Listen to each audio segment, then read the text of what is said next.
आऊज़ुबिल्लाहि मिनश्शैतानिर्रजीम बिस्मिल्लाहिर्रहमानिर्रहीम। अस्सलामु अलैकुम वरहमतुल्लाहि वबरकातुहू। सूरह तौबा है मेरे सामने और सूरह तौबा की आयत नंबर 8 से शुरू कर रही हूँ।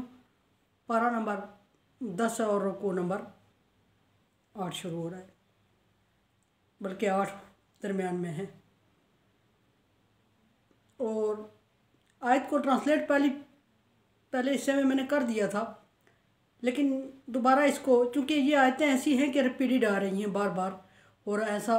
तो फिर इसकी कुछ वजूहात हैं और कुछ गज़वात का जिक्र बार बार हो रहा है, इस वजह से इन आयत को रिपीट किया जा रहा है।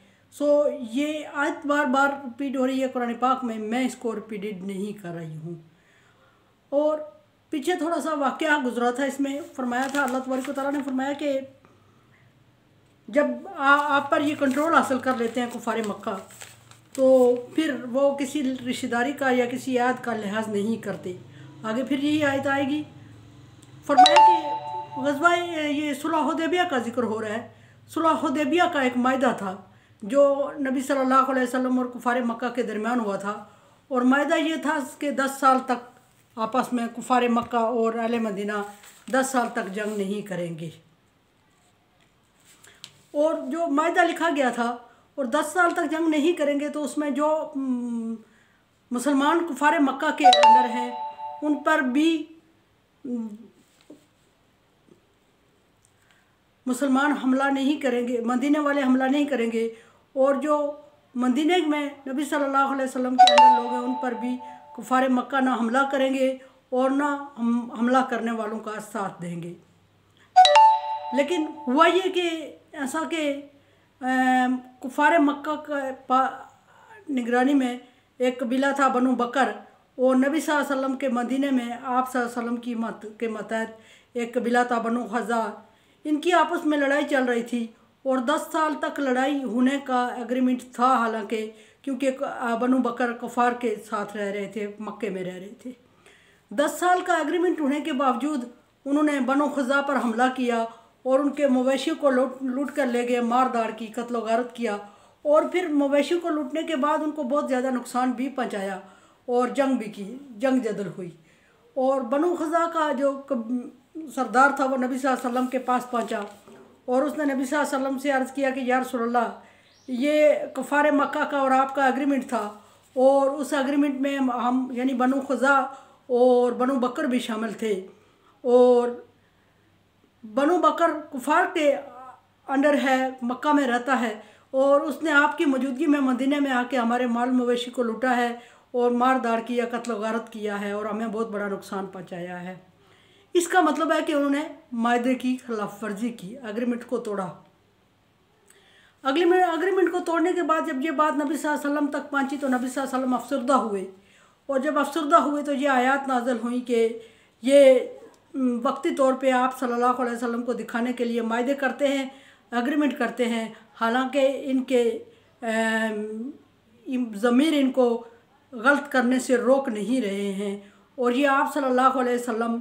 पर हमला कर दें अगर, और आप पर अगर फाइक हो जाएं, आप पर गालिब आ जाएं, तो ये आपके साथ भी ऐसा ही करेंगे। और उस पर नबी सल्लल्लाहु अलैहि वसल्लम को हाथ तोड़ना पड़ा था, जिसकी वजह से आप सल्लल्लाहु अलैहि वसल्लम परेशान थे। और अल्लाह तबारक व तआला ने आपकी परेशानी को दूर करने के लिए फरमाया कि जब आपको लगे कि वो आयत तोड़ चुके हैं या तोड़ने लगे हैं, तो फिर आप भी किसी आयत के पाबंद नहीं हैं, आप भी अपने दिफा के लिए उस पर कर दें। और बनु खज़ा का जो शख्स नबी सल्लल्लाहु अलैहि वसल्लम के पास आया था, सरदार था उस कबीले का, उमर बिन सालम था, उसने जब नबी सल्लल्लाहु अलैहि वसल्लम से रिक्वेस्ट की तो नबी सल्लल्लाहु अलैहि वसल्लम ने उसको इजाज़त दे दी अपने दिफा में जंग करने के लिए, और उसका साथ देने का भी ऐलान किया। और इस तरह नबी सल्लल्लाहु अलैहि वसल्लम ने कितने सहाबा किराम को लेके 8 हिजरी को मक्के में पर हमला किया और फतह हासिल की। ये वो वाक़या ज़िक्र हो रहा है, और ये वो वादा खिलाफ़ी है जो सुलह हुदैबिया के लिए हुई थी। 10 साल का एग्रीमेंट था जंग ना करने का, और इस तरह कुफार के अंडर रहते हुए बनु बकर ने इसको पामाल किया इस आयत को, जिसकी वजह से नबी सल्लल्लाहु अलैहि वसल्लम को भी करना पड़ा बनु खज़ा के कहने पर, और उसको बार बार जिक्र किया जा रहा है। यहाँ अगली आयत आ रही है, फरमाया कि ये फासिक लोग हैं, ये आयत का पास नहीं करते नबी, आप परेशान ना हों, और आप भी इनके साथ किए हुए याद के पाबंद नहीं हैं पास करने का। इश्तारू भी आयातिल्लाहि समानन कलीला, इन्होंने अल्लाह तबारक व तआला के साथ ऐद किया और फिर अल्लाह तबारक व तआला के साथ ऐद करने के बाद इतनी बदआदी की कि अल्लाह तबारक व तआला की आयात का सौदा कर दिया और उसको मामूली कीमत पर फ़रोख्त भी कर दिया। और आप क्या समझते हैं कि ये आपके किए हुए याद की पासदारी करेंगे? ऐसा मुमकिन ही नहीं है। और फिर दूसरा अल्लाह तबारक व तआला के साथ वादा खिलाफ़ी ये की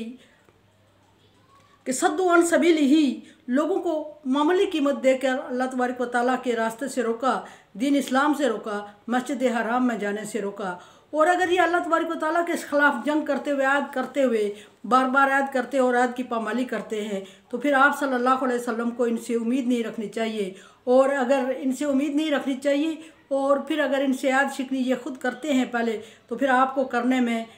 तशवीश नहीं होनी चाहिए आप सल्लल्लाहु अलैहि वसल्लम को। इन्नहुम सा मा कानू यामलून, जो भी ये अमाल करते हैं वो सारे बुरे ही कर रहे हैं और इससे पहले इनने अच्छे अमाल किए नहीं हैं और आइंदा भी अच्छे की उम्मीद इनसे रखी नहीं जा सकती। सो आप सल्लल्लाहु अलैहि वसल्लम इनसे ऐद शिकनी के बारे में परेशान न हों। और बनो ख़ुज़ा का जब आप सल्लल्लाहु अलैहि वसल्लम ने साथ दिया तो अल्लाह तबारक व तआला ने आपकी हौसला अफजाई करते हुए पिछले इनके वाक़यात याद दिलाए कि इनके सारे ही अमाल बुरे हैं। हाँ वो अल्लाह से रिलेटेड हूँ, हाँ वो मुस्लिम से रिलेटेड हूँ, हाँ इनके आपस में हूँ एक दूसरे के साथ, सारे बुरे अमाल ही कर रहे हैं। ला यरकबूना फ़ी मोमिनिन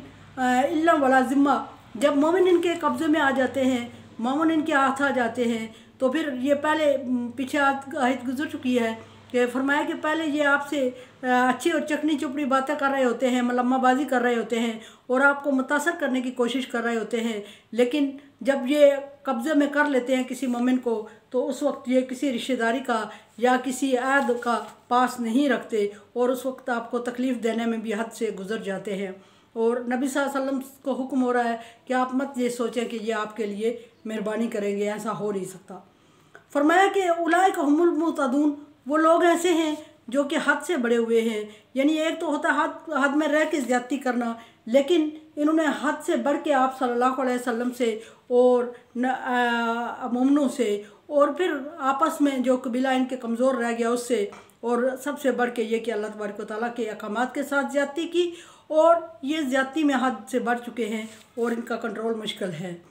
वइन ताबू व अकामुस्सलात, लेकिन एक बात यह है कि ला तक़नतू मिन रहमतिल्लाह, कि अल्लाह तबारक व तआला की रहमत से मायूस नहीं होना चाहिए। और किसी शख्स को जो कि बुराई में मुलव्वस है और मुसलसल बुराई करता जा रहा है उससे नाउमीद हो के ये कभी नहीं कहना चाहिए कि ये अब इसके अच्छाई की तरफ आने के या उम्मीद ही नहीं है भलाई की किसी की, ऐसा नहीं है। हर बियादिकल खैर, भलाई सारी अल्लाह तबारक व तआला के हाथ में है, जिसको जिस वक्त चाहे जिससे अच्छाई और भलाई का काम ले ले और जिस वक्त चाहे उसे छीन ले और सलाहियत छीन ले। सो अल्लाह तबारक व तआला ने जब अगर इनको इतने बुरे होने के बावजूद इनमें अच्छाई की सलाहियत डाली और इनसे अच्छाई का काम लेना हुआ तो फिर वो ले लेगा, और जब वो ले लेगा तो फिर ये अच्छे बन जाएंगे। हज़रत उमर की मिसाल सामने है कि हज़रत उमर ने ज़माना जahलियत में कोई ऐसा काम नहीं था जो कि खौफ और दबदबा और दहशत फैलाने का जो हज़रत उमर से रिलेटेड ना हो, लेकिन जब वो इस्लाम में आए अल्लाह तबारक व तआला ने उनसे भलाई का काम लाना चाहा तो बहुत ज़्यादा भलाई के काम किए हज़रत उस्मान ने, और दुनिया में इतना कोई भलाई का काम नहीं करेगा वो हज़रत उमर फ़ारूक ने, और दुनिया में कोई ऐसा अच्छाई का काम नहीं है जो हज़रत उमर से ना हुआ हो और जिससे हज़रत उमर का ताल्लुक़ ना हुआ हो। अल्लाह तबारक व तआला ने उनसे अच्छाई के काम लेने थे, सो अल्लाह तबारक व तआला ने लेके दिखाए उनसे। और इसी तरह अबू तालिब जो कि मुस्लिम नहीं थे, अल्लाह तबारक व तआला ने अबू तालिब से अच्छाई के काम लेने थे तो अल्लाह तबारक व तआला ने लेके दिखाए, और वो मुसलमान वो काम नहीं कर सके जो कि जनाब अबू तालिब ने नबी सल्लल्लाहु अलैहि वसल्लम की मोहब्बत में हमदर्दी में कर दिखाई। तो ये नहीं कहना चाहिए कि किसी के अल्लाह तबारक व तआला जो बंदा बुराई कर रहा है उससे कभी अच्छाई का काम लेगा ही नहीं, अल्लाह चाहे तो कब और कैसे अच्छाई का काम ले ले। फरमाया कि अगर वो तौबा कर लेते हैं तो एक बात यह है कि जो कोई ज़माना जाहिलियत में जाहिल लोगों के लिए अपनी कौम के लिए जितना कारामंद और सूदमंद है और जितना अच्छा साबित हो रहा है, अगर वो इस्लाम ले आए तो इस्लाम के लिए भी इतना ही कारामंद और अच्छा साबित होगा। फरमाया कि वाइन ताबू व अकामुस्सलात व आतुज़ ज़कात, अगर वो तौबा कर लेते हैं यानी कि बुरे कामों से तौबा करके इस्लाम में दाखिल हो जाते हैं और इस्लाम में दाखिल होने की पहली निशानी जो अल्लाह तबारक व तआला ने बताई, अकामुस्सलात, नमाज की पाबंदी करने लगते हैं, वातुज़्ज़कात, और ज़कात अदा करने लगते हैं, फ़इख्वानिकुम फ़िद्दीन, तो ये तुम्हारे दीनी भाई हो जाते हैं, मजहबी भाई हो जाते हैं। और मजहबी भाई होने का मतलब ये है कि जिस तरह मुसलमानों के लिए अल मुस्लिम अखुल मुस्लिम, मुसलमान का भाई है। और फिर फरमाया कि जिस तरह मुसलमानों का एक मिसाल दी कि एक जिस्म की मिसाल है, जिस्म के एक हिस्से में दर्द होता है तो सारा जिस्म बेचैन हो जाता है। बिल्कुल इसी तरह अगर अल्लाह तबारक व तआला ने इनको इस्लाम कबूल करने की सलाहियत दे दी तो इस्लाम कबूल करने की सलाहियत के साथ ये आपके मजहबी भाई हो जाएंगे और वो फिर मुसलमानों में शामिल हो जाएंगे और मुसलमानों के लिए इतना ही हमदर्दी का हक़ रखते हैं, इतना ही मुसलमानों के साथ हमदर्दी करें जितना कि किसी मुसलमान दूसरे भाई के लिए करते हैं। फिर उनके पिछले मज़हब को याद दिलाते हुए ना उनको शर्मिंदा करें और ना उनको एहसास कम तरीक का एहसास दिलाएं और ना उनसे पिछले किसी मज़हब को डिस्कस करके उनको बेचैनी और खौफ में मुब्तला करें। फिर मुसलमानों पर उनकी मदद फ़र्ज़ हो जाएगी। लेकिन शर्त यह है कि वो इस्लामी उसूल पर, इस्लामी शार पर कारबंद हो। और पहले जो इस्लामी शार अल्लाह तबारक व तआला ने ज़िक्र किए वो है वाक़ामुस्सलात, नमाज की पाबंदी करें और आतुज़्ज़कात, ज़कात अदा करते रहें, तो वो इख्वानिकुम तुम्हारे भाई हैं। नफ़स्सिलुल आयात, अल्लाह तबारक व तआला फरमाता है मैं खोल खोल कर तुम्हारे लिए आयात और निशानियाँ बयान करता हूँ, लिकौमी यालमून, जानने वाली और इल्म रखने वाली कौम के लिए। और कोई कौम अगर इल्म नहीं रखती, कोई कौम अगर जानती नहीं है, कोई कौम अगर मज़हब का तक़द्दुस नहीं समझती तो उसके लिए अल्लाह तबारक व तआला ने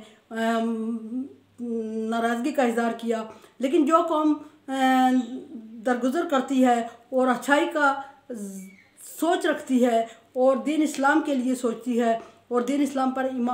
कबूल करने की सलाहियत अल्लाह तबारक व तआला उसको दे ही देते हैं। और जब अल्लाह तबारक व तआला सलाहियत दे देते हैं दीन इस्लाम कबूल करने की तो वो उसी तरह हो जाते हैं जिस तरह के पहले के मुसलमान लोग हैं, और बल्कि मुसलमानों से भी कहीं ज़्यादा वो कारमंद इस्लाम के लिए साबित हो सकते हैं। हज़रत उमर की मिसाल कोट करते हुए फरमाया कि उमर पिछले ज़माने में भी सबसे आला और मुनफरिद और इस्लाम कबूल करने के बाद इस्लाम के लिए इतना कारमंद और मुनफरिद साबित हुए। और हज़रत उमर के इस्लाम लाने के बाद, हज़रत उमर के इस्लाम लाने के बाद मुसलमानों ने एलानिया नमाज़ पढ़ना शुरू की। ये कितना बड़ा करामत साबित होने का सबूत है और प्रूफ है। और वो हज़रत उमर जो कि अपने बहन और बहनों को कत्ल करने के इरादे से निकले थे और कोई उनका रास्ता नहीं रोक सकता था, किसी में इतनी ज़रूरत और हिम्मत नहीं थी। इट मीन कि वो सबसे ज़्यादा ताकतवर शख्सियत थी। और इस्लाम में आने के बाद इतनी ताकतवर शख्सियत बनती हैं कि लोग एलानिया नमाज़ पढ़ने लगते हैं। 2-4 मुसलमान हैं और हज़ारों के असाब कुफ़ार के निर्गे में एलानिया नमाज की हिम्मत और सलाहियत उनमें पैदा होती है।